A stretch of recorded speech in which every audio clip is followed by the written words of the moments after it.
Assalamualaikum warahmatullahi wabarakatuh. Alhamdulillahi rabbil alamin. Wassalatu wassalamu ala sayyidil mursalin sayyidina wa maulana Muhammadin wa ala alihi wa sahbihi ajma'in. Amma ba'du fa ya ashabal fadilah, Habibana Habib Muhammad bin Taha As-Saqaf,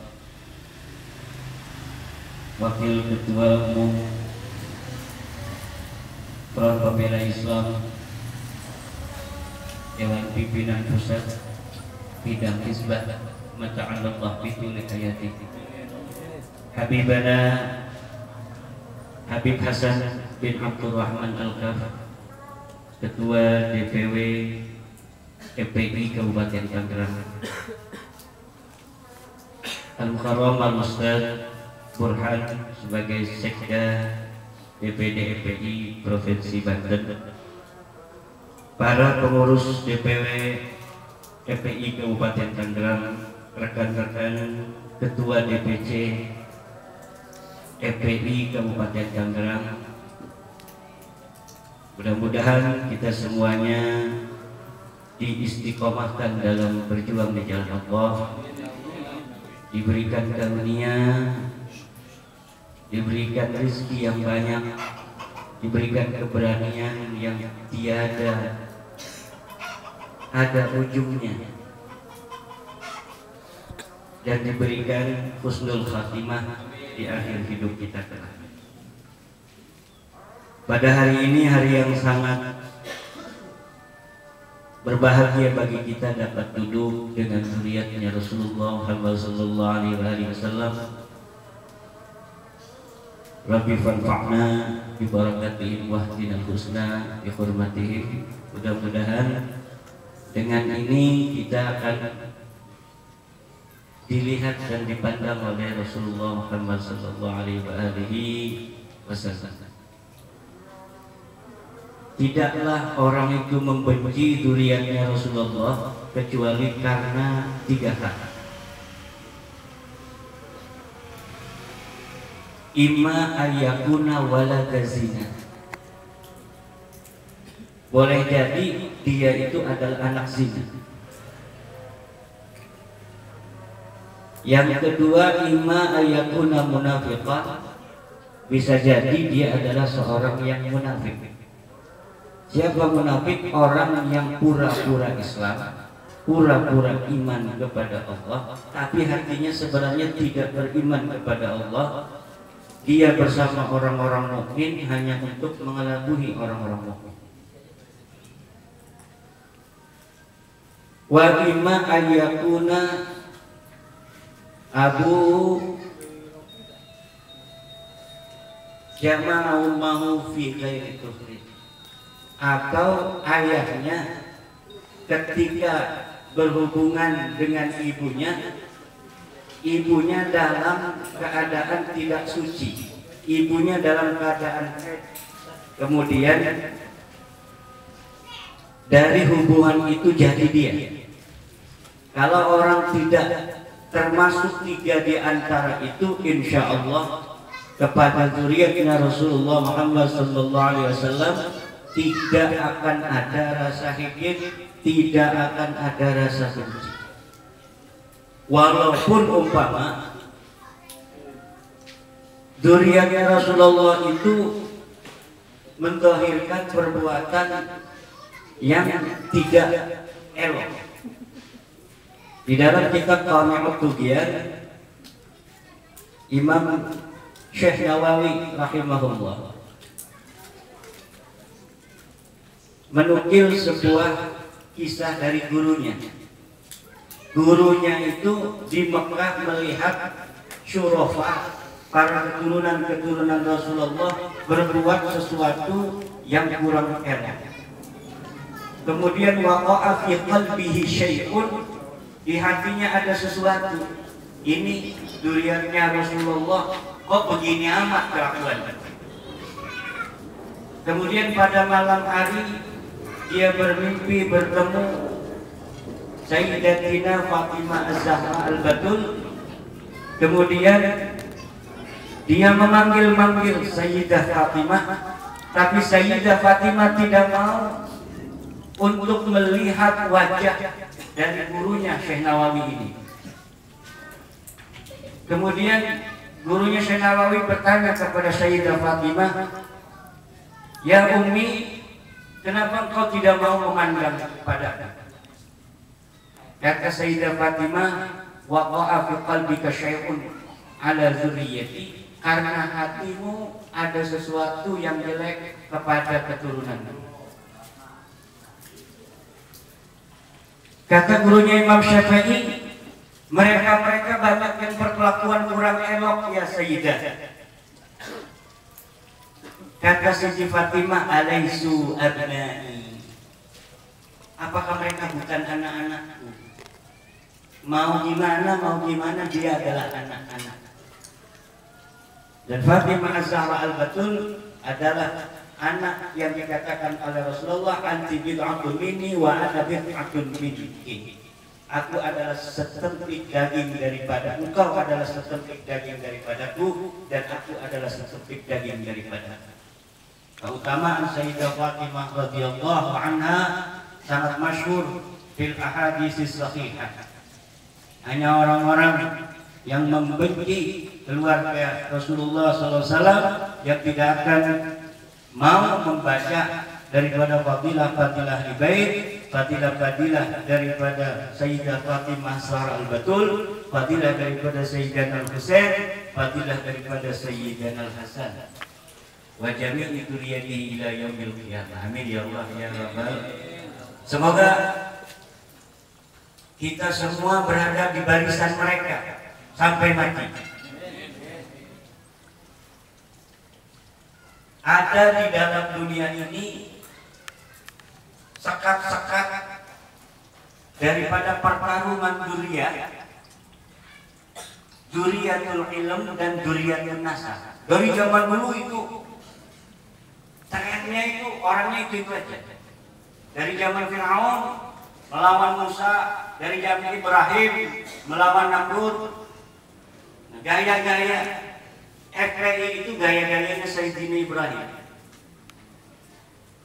Coba keberanian seorang Ibrahim, seorang Nabi Allah yang masih muda, ketika berada di tengah-tengah kaum yang menyembah berhala, di tempat di mana berhala itu diletakkan, dia sendirian berani datang kemudian menghancurkan berhala-berhala itu.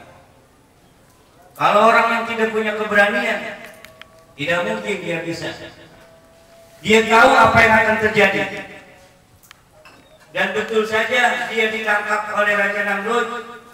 Kemudian faqtulu au hariqu, bunuh dia atau bakar dia. Dan Nabi Ibrahim tahu kalau sampai ketangkap dia akan dibunuh atau dibakar, tapi tetap aja dilakukan.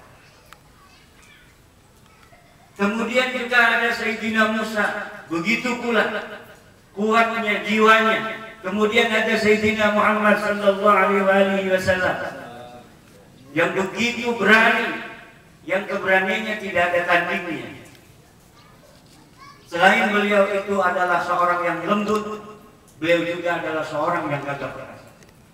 Karena beliau secara dzurriyyah, secara nasab itu keturunan dari Quraisy dan juga dari Bani Najjar di Madinah Al-Munawwarah. Bani Najjar itu adalah perpindahan dari orang-orang Yaman. Ketika Yaman terjadi banjir, pindahlah ke Madinah Al-Munawwarah. Rasulullah garis dari perempuannya, dari ibu, ada yang dari Bani Najjar. Maka ketika Rasulullah hijrah ke Bani Najjar, kemudian orang-orang Madinah mengatakan, "Ya ibna ukhtina," wahai anak laki-laki saudara perempuanku. Ya ibna ukhtina, wahai anak laki-laki saudara perempuanku. Karena Rasulullah ada nasab juga dari Bani Najjar yang terkenal dengan araqul qalban, yang hatinya begitu lembut. Jadi Rasulullah dalam satu waktu bisa begitu gagah perkasa seperti orang Quraisy. Di satu waktu juga Rasulullah bisa begitu lembut seperti orang Yaman, seperti orang Madinah al-Munawwarah. Rasulullah kalau lagi nggak perang, nginjak belalang aja, nginjak serangga nggak mau. Kalau bukan dalam keadaan perang. Tapi ketika sedang perang, Rasulullah Muhammad sallallahu alaihi wasallam bisa membunuh, bisa memenggal leher, bahkan bisa mencacat-cacat musuh. Di mana ketika Hamzah ibni Abdul Muttalib meninggal dunia, Rasulullah katakan ketika melihat jenazahnya begitu tidak dimanusiakan oleh pembunuhnya, oleh Hindun, maka kata Rasulullah, la tusallimannahu bima lam tusallimhul Arab. Aku akan cacat-cacat itu orang yang membunuh Rasulullah dan membunuh Abdul Muttalib dengan sesuatu cacakan, cercahan yang tidak pernah dilakukan oleh orang Arab. Itu Rasulullah juga punya marah. Jangan kira Rasulullah nggak punya marah. Banyak orang yang ceramah, Rasulullah orang yang lembut, Rasulullah orang yang santun, Rasulullah orang yang tidak pernah marah. Kata siapa? Banyak orang-orang yang sengaja ingin menjadikan Islam ini rahmatan lil alamin dalam makna yang mereka inginkan sesuai hawa nafsu mereka, sehingga anak-anak kita kemudian menjelma menjadi anak-anak yang tidak berani, anak-anak yang semuanya kena penyakit wabah, yang tidak berani amar ma'ruf dan nahi munkar, yang tidak berani mengatakan yang hak inda sultanin jair, di tengah-tengah raja yang lacur, raja yang korup, pimpinan negara yang korup. Makanya kemarin 112 saya sangat memahami Habib Rizik. Awalnya agak kecewa. Kita siap-siapnya mau perang, kita udah melatih para laskar-laskar, kompak, pukulin segala macam. Ingin ada Habib Rizik mengatakan, udah kalau begini saja kita perang. Dan saya yakin bukan hanya saya begitu. Tapi Habib Rizik kemudian mengatakan hal yang berbeda, karena disitulah ada kelembutan orang Yaman dan orang Madinah di dalam darahnya Rasulullah Muhammad sallallahu alaihi wasallam. Kapan saatnya harus lembut itu tahu. Kalau Habib Rizik mau, semuanya yang hadir pada saat 112 kemarin untuk berdiri kemudian keluar dan gagangin istana, saya yakin semuanya mau. Saya yakin yang datang ke sana itu tidak akan takut mati sudah. Walaupun seorang penakut kalau sudah bareng-bareng begitu, enggak takut. Walaupun pengecut kalau sudah bareng-bareng dengan Habib Rizik, takutnya hilang. Pengecutnya lari terkibir-kibir. Kalau sudah bersama Habib Rizik. Dan beliau itu adalah oase dari kepura-puraan yang sudah bertahun-tahun mengkristal di dalam bangsa, terutama kaum muslimin selama ini. Habib Rizik adalah telaga yang menjadi penyejuk bagi hati-hati yang kering, yang selama ini menginginkan seorang sosok dari Amirul Mukminin, imam besar seorang yang mampu untuk menggerakkan kaum muslimin untuk bergerak sebagaimana apa yang diinginkan oleh Al-Quran, Al-Hadis dan juga Rasulullah Muhammad sallallahu alaihi wasallam. Dan mudah-mudahan Habib Rizik beserta seluruh sahabat-sahabat yang mengitarinya, ashab Habib Rizik, diberikan kekuatan dan umur panjang oleh Allah. Umat Islam Indonesia ini kalau hari ini ditinggalkan oleh Habib Rizik, saya yakin memang ada, tetapi tidak akan begitu saja gampang untuk mendapat pengganti sekaliber daripada Habib Rizik Syihab. Sekaliber beliau. Coba siapa yang berani berpidato, berkhutbah di depan presiden ketika 212 yang seperti itu, khutbahnya yang seperti itu, enggak bakal ada yang berani. Bisa-bisa nggak dikasih amplop kan ini. Tapi seorang Habib Rizik yang tidak disangka-sangka, Kiai Ma'ruf Amin itu sudah siap-siap. Saya dengar dari orang dekat Kiai Ma'ruf nggak boleh ke sana, nanti Presiden lagi membahas akan datang ke 212. Nanti Kiai Ma'ruf datangnya dengan Presiden. Jadi ujung-ujungnya gitu datangnya dengan Presiden. Akhirnya ketika Presiden itu lama memutuskan, Ya gimana ini mah udah harus Jumat di tempat sendiri, nggak bisa lagi menunggu. Dan ini adalah takdir Allah agar seorang Habib Rizik yang khutbah di depan Jokowi. Kalau Ki Ma'ruf, ya namanya orang NU kan lembut, beda lah. Tapi harus seorang Habib Rizik yang memberikan pencerahan kepada seorang Jokowi. Lama. Dan bagaimana malaikat-malaikat terasa oleh hati-hati yang sejuk bahwa keadaan di hari itu tidak sebiasanya keadaan yang kita rasakan. Saya punya masih ponakan, dia orang yang tidak pol sholatnya setiap hari, orang pemborong kabupaten. Tapi pada saat 212 itu pengen ikut ya. Setelah itu dia menjadi orang yang berbeda 180 derajat. Sholatnya rajin, sedekahnya rajin. Kalau ada kegiatan-kegiatan seperti mau demo ke Jakarta, dia selalu memberikan sumbangan kepada saya. Mau ikut nggak itu? Nanti saya sumbang. Sekarang bikin majelis taklim dan juga mengadakan pengajian. Itu adalah ruh 212. Banyak orang-orang yang ahli maksiat menjadi orang-orang yang taubat. Taubat itu bukan dipaksa-paksa, taubat sendiri. Apalagi ketika berdoa, itu dia nangis ngebuk-buk gitu. Nangisin apa kamu? Nah inilah kekuatan siapa itu? Habib Rizik. Dan seorang Habib Rizik pula yang telah memecahkan sekat-sekat Islam yang ada di Jakarta terutama. Jakarta kuat sekali kan Islam Ahlussunnah wal Jamaah. Banyak panitia-panitia juga dari GMKF MUI yang bukan Ahlussunnah wal Jamaah, Syafi'iyah, Asy'ariyah, banyak. Tetapi ketika 212 kita Jumatnya gaya Ahlussunnah wal Jamaah, adanya kita 2 kali. Betul. Di tengah-tengah antara 2 khutbah ada innallaha malaikatahu yusholluna 'alan nabi. Itu ciri-ciri habaib atau juga para kiai-kiai. Berarti kita yang menang pada saat itu sebenarnya. Dan yang kemudian mereka tidak mempersalahkan itu masalah-masalah Qur'aniyah karena ada Habib Rizik di sana. Allahu Akbar.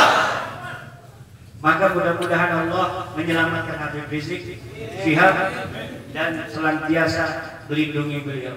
Dan mudah-mudahan kita dijadikan azab-azabnya, dijadikan ashab-ashabnya, dijadikan junud-junudnya,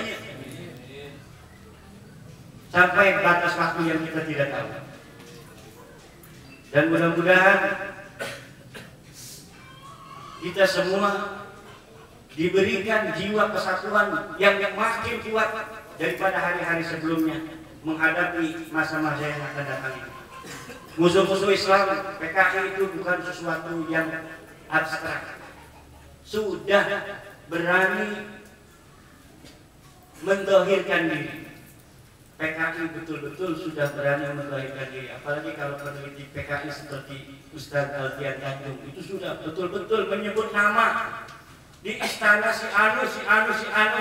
Gubernur yang PKI si Anu, dia anaknya Anu, dan si Anu itu adalah pengurus PKI pada tahun 65. Disebutkan, tapi tidak ada yang berani menangkap dia, karena itu adalah sebuah fakta.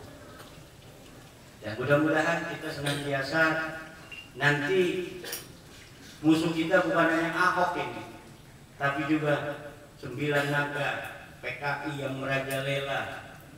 Di Banten masih sembunyi, tidak ada bendera satupun. Tapi di Jawa Tengah, Jawa Timur itu benderanya sudah di mana-mana. Bahkan rumah kiai di pilok pakai pilok PKI gambarnya.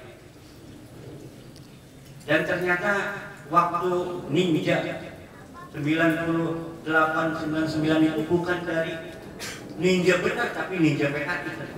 Menurut penelitian Bapak Kiflan Zain, itu adalah orang-orang PKI yang balas dendam kepada orang-orang Ansor yang dulu tahun 65 datanya sudah dicatat ikut membunuh kakek-kakek mereka yang PKI.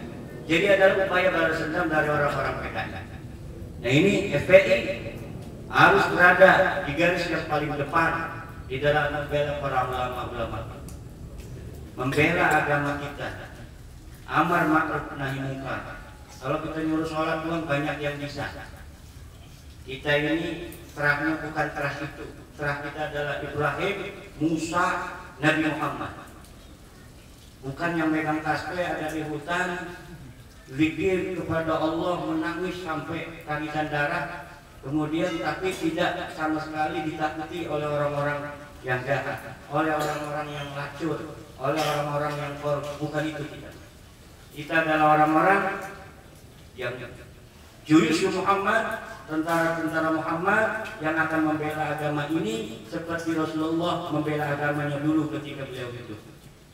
Kita ingin bersama Rasulullah di alam-masa. Sebelum itu kita juga ingin ketika kita sakaratul maut Rasulullah hadir, sehingga malaikat maut tidak berani untuk gegabah menyeret-nyeret ruh kita untuk keluar dari jasad dengan sembarangan, karena kita pernah berjalan di jalan Muhammad, karena kita pernah berdiri karena tarhib kepada Muhammad, kita pernah menangis, air mata kita pernah keluar karena Muhammad, dan kita pernah bertakbir untuk Muhammad, kita bertaslim untuk Muhammad, dan kita juga pernah berselawat untuk Muhammad. Mudah-mudahan Rasulullah nazar ilaina fi hadhihi al-halah. Amin ya Allah.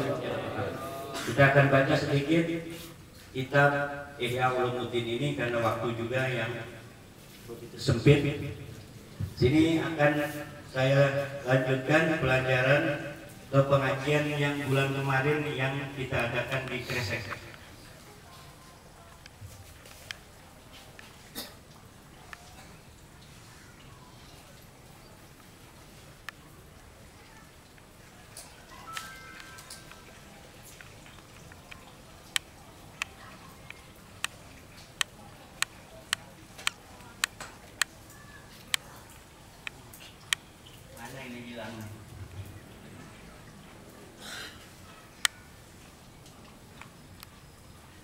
Kita baca halaman 308.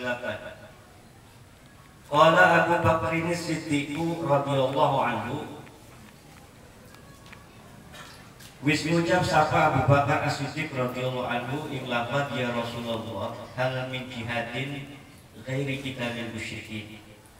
Anakah utai jihad seliyane merangi wong musyrik kabeh. Faqala maka ngucap ya Rasul. Faqala Rasulullah maka ngucap sapa Rasulullah SAW na'am mungkin. Ya Abu Bakar, hai Abu Bakar, innalillahi ta'ala mujahidina fil ardi.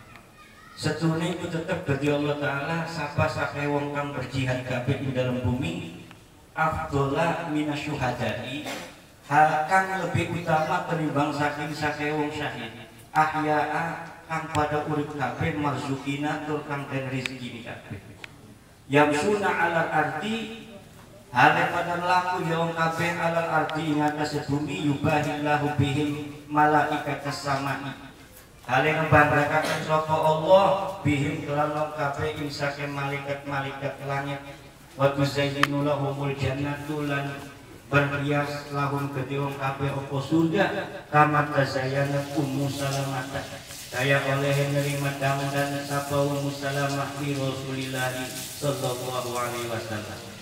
Faqala Abu Bakrin maka ngucap sapa Abu Bakar radhiyallahu anhu ya Rasulullah wa manhum lan iku sapa utawi wong kabeh. Qala al-amiruna bil ma'ruf wa nahuna 'anil munkari wal muhibbuna fillahi wal mubghiduna fillahi. Iku sakehe wong kang perintah kabeh kelawan kebajikan lan kang nyegah kabeh saking kemungkaran lan kang demen kabeh ing dalem Allah tur kang sengit kabeh ing dalem Allah atawa karena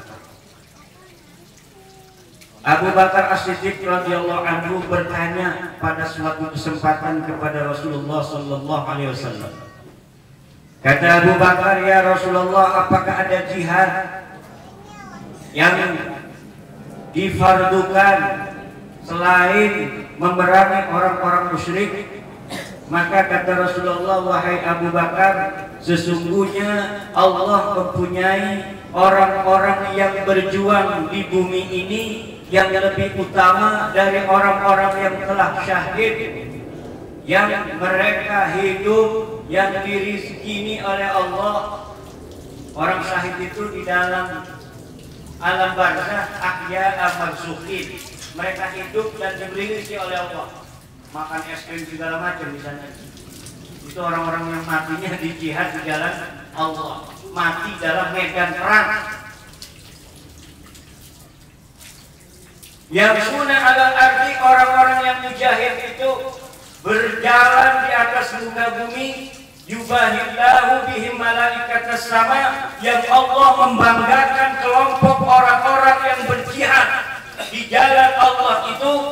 Wa tuzayyinu lahumul jannah, dan surga berhias untuk mereka. Mereka bukan memerangi orang Amerika, mereka bukan memerangi orang Persia, bukan berperang dengan orang kafir, tapi mereka berjihad di jalan Allah, di dalam negaranya sendiri.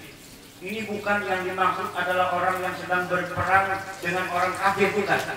Tapi orang-orang yang berjalan di muka bumi, yang dibanggakan oleh Allah kepada malaikat-malaikat langit, yang surga berhias untuk mereka seperti berhiasnya Ummu Salamah, istrinya Rasulullah bagi Rasulullah Muhammad sallallahu alaihi wasallam. Abu Bakar heran, siapa mereka? Mereka tidak berperang dengan Amerika, tidak berperang dengan Persia, tidak berperang dengan orang Bizantium, tapi Allah begitu membanggakan mereka, surga begitu merhias diri untuk kedatangan mereka. Rasulullah mengatakan, al-amiruna bil ma'ruf, mereka adalah orang-orang yang memerintahkan kepada kebaikan, wanahuna 'anil munkar, dan mereka adalah orang-orang yang mencegah dari kemungkaran, wal muhibbuna fillah, dan orang yang cinta karena Allah, wal mubghiduna fillah, dan benci juga karena Allah. Ternyata orang-orang itu adalah FPI. Takbir, takbir.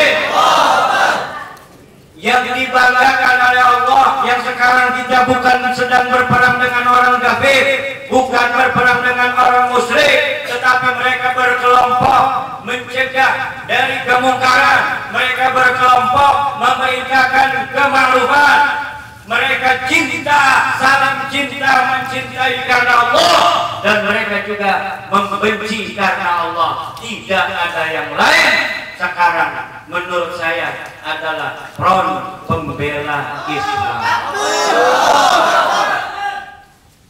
Surga-surga sedang berhias untuk menanti siapa di antara laskar FPI yang mati duluan.